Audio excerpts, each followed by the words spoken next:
If my friends never brought me to Hong Kong, I would have never lived in Korea. And I've been here for over 12 years now.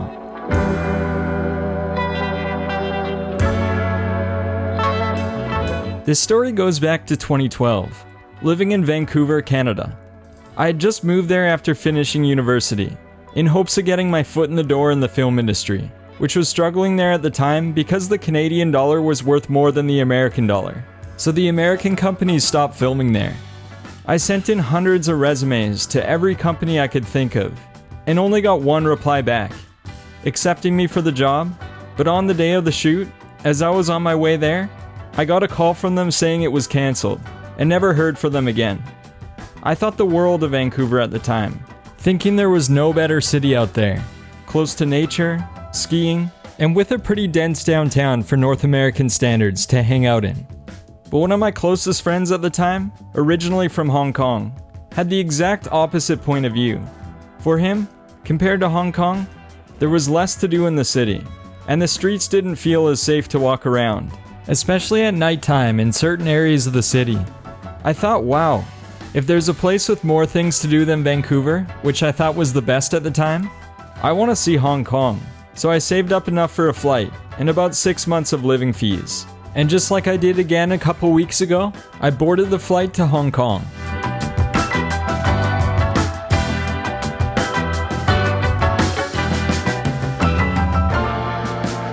My first impressions of Hong Kong were amazing. A place like I had never seen before, especially as someone who grew up in the mountains in Western Canada. All I could see were skyscrapers towering into the sky, being constructed by massive bamboo scaffolding. And in between them, a beautiful harbor that splits Kowloon and Hong Kong Island. When I looked closely at the buildings, I could get a glimpse into people's lives as they hung their laundry outside their windows. And so many people were walking around, carrying their things, instead of taking cars everywhere like they did in Canada. There were hectic markets with exotic smells, selling just about anything you can think of. And I could tell that space was a luxury, as items were hung from the ceiling to use up every bit of real estate they could. And my favorite thing about Hong Kong were the neon signs, as they reminded me of Blade Runner and what I saw in Japanese anime all the time, which unfortunately, but understandably so, are almost all gone today. I was experiencing my first honeymoon period in a new place, where everything was amazing. I didn't care if I got lost, or if I didn't know how to eat the food. But then something sunk in, a new feeling I was about to feel for the first time.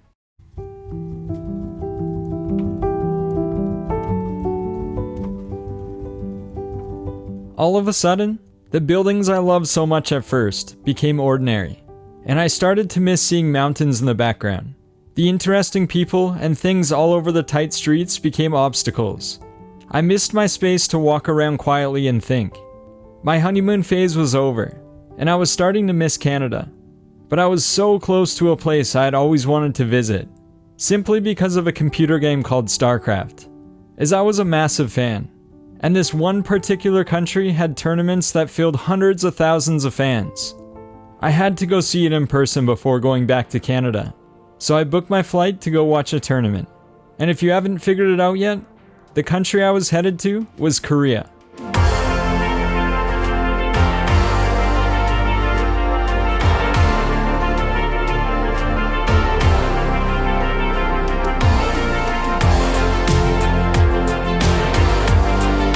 I still remember it clearly, riding on the subway having no idea what I was doing. My first experience in a truly homogenous society. I just knew that I was going to Wangsimni Station, which I found out later is pronounced Wangsimni. I got off the train, and I can remember how long the walk was to exit 1, with so many flights of stairs everywhere. I was expecting things to be futuristic after my experience at Incheon Airport and the Airport Express train into Seoul. But when I got out of the station, I felt immediately that Korea was a different place than I had in mind, with some parts of it a bit older than I expected, and no English on a lot of the signs.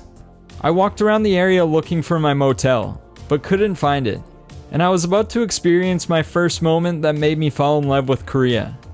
I had a printed piece of paper in English with the name and address of my motel, so I decided to walk into the Family Mart convenience store, which has since changed to CU, to ask for help.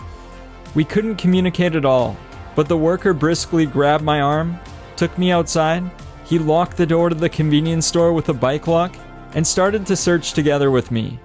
We walked around over and over, looking for it, until finally some older guys having a drink outside all got up to help out, and they all tried so hard to eventually find it for me, as the sign was only written in Korean, and my pronunciation was so different from what they expected. I'll back up a bit here. I think I looked a bit unapproachable at the time in the West, kind of like a stereotypical ski bum, so I was used to receiving the cold shoulder from people, and I was always the one who got the extra random security checkup at the airport. But to have this many people not judge me whatsoever, without even speaking the same language, and spend all of their energy just to help me, was something I never experienced before. I felt a new emotion that day, and went to sleep almost in tears from how touched I was.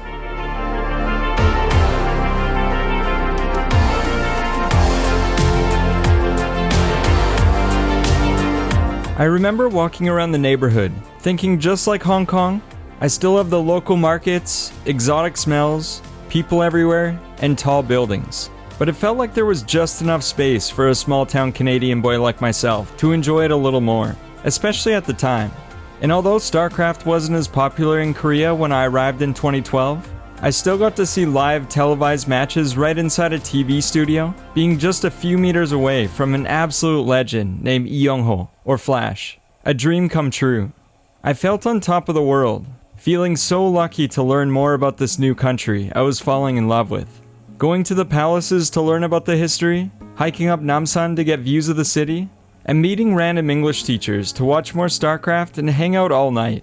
But looking back on it, I don't think I really gave Hong Kong a fair chance to try out everything, especially when it comes to the culture and history. So I decided to look into it a bit more on my recent trip, remembering a part of the city I had always heard about, but never gone to check out.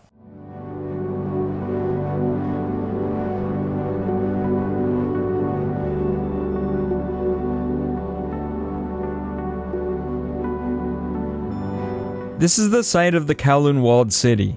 Originally built in the 19th century as a Chinese military fort during the Qing dynasty. In 1898, Britain leased the new territories of Hong Kong from the Qing government, but the walled city technically remained under Chinese control, which transitioned into a civilian settlement in the early 1900s, and grew into one of the most densely populated places on Earth, with 30,000 to 50,000 residents in an area of just 6.4 acres.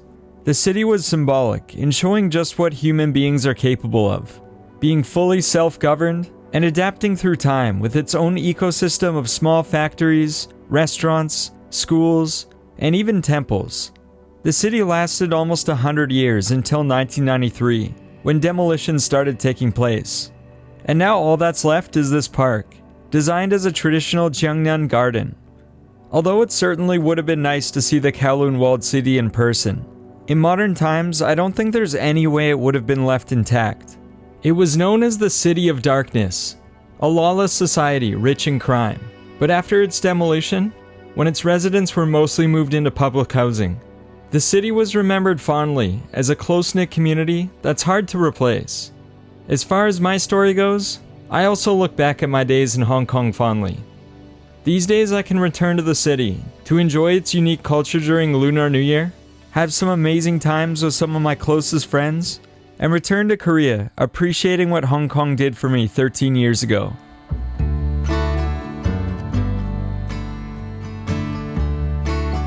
Nowadays in 2026, returning to the areas I first went to in Korea has a similar effect as visiting the Kowloon walled city park. In Wangsimni, where the group of old guys helped me find my motel, back then I was too scared to go to Korean restaurants alone. So I settled for Pizza Hut and McDonald's across the main street the first couple of days. Now that building is gone, with a construction site in place of it. There are brand new skyscrapers everywhere, and the subway station looks completely different. In the area of Mokdong, where the StarCraft studio was, there are no traces left that StarCraft was ever played there. A thing of the past, as it's just a regular media high school now. But despite the differences, I still remember exactly how I felt back then. When I returned to Hong Kong the first time after Korea, I couldn't stop thinking about Korea. I had already made my mind to return to Canada at that time, but I wanted to stop by Korea one more time on my way home, and this time to an area that has barely changed today.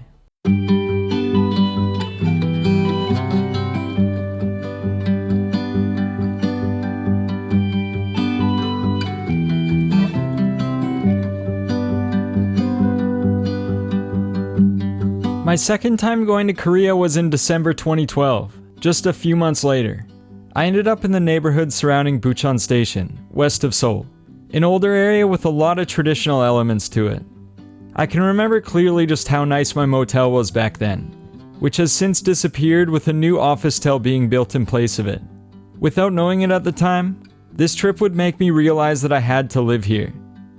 I loved looking at all the tacky multicolored signs everywhere, the pojangmachas, or little tent bars filled with drunk ajoshis, and all the traditional culture mixed into it.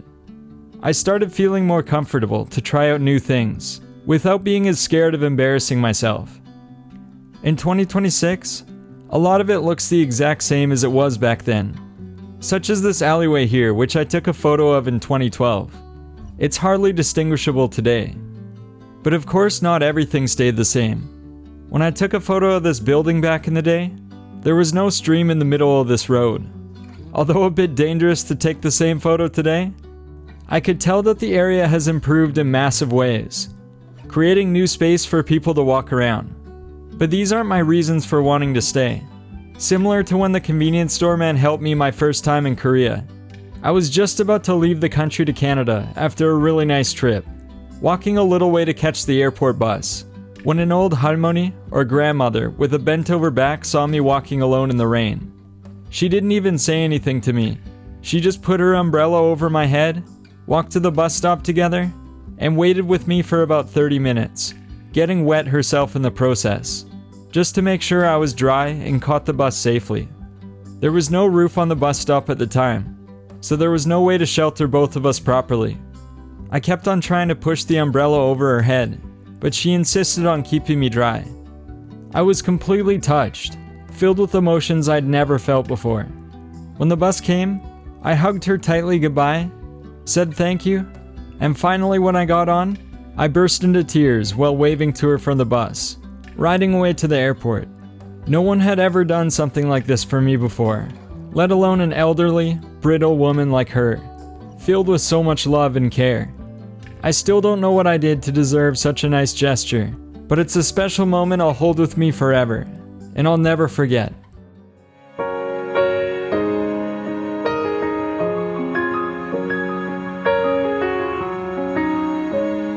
And that's how I ended up moving to Korea.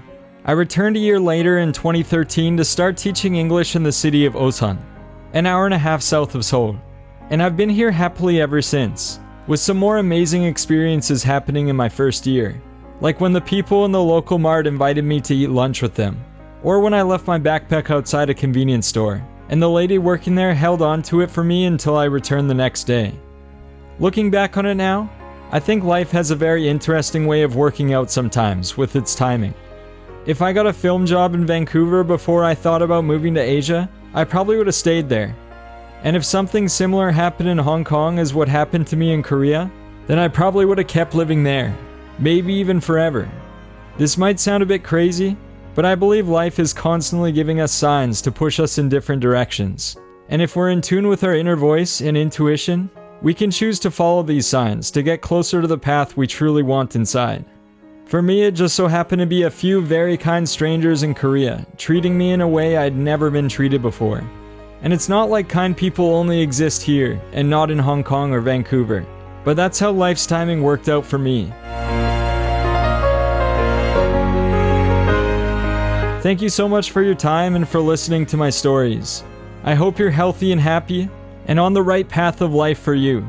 Hope you have a wonderful day.